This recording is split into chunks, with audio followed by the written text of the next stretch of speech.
কি হয়েছে নাকি? হ্যাঁ, তো দাবিটা কি বল আগে?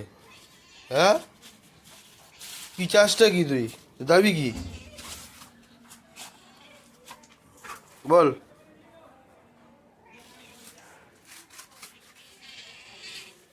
নেই নেই, আজকে দুধ ফুধ হবে না। তো খাওয়ার আগে, এটা তোর একার স্বভাব না, এটা মানুষ জাতের স্বভাব। ওরা তো স্বাভাবিক, মানে যখন যেটা দরকার সেটা চাওয়ার সময় গ্যাঁও গ্যাঁও অনেক কিছু বাহানা নাটক হয়। এখন তোর খিদে পেয়েছে, এখন অনেক নাটক।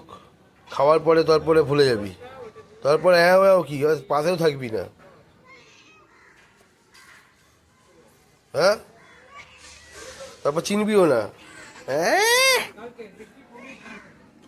হ্যাঁ, তারপর চিনতে পারবি। চল ঠিক আছে, খেতে দিয়ে দিই।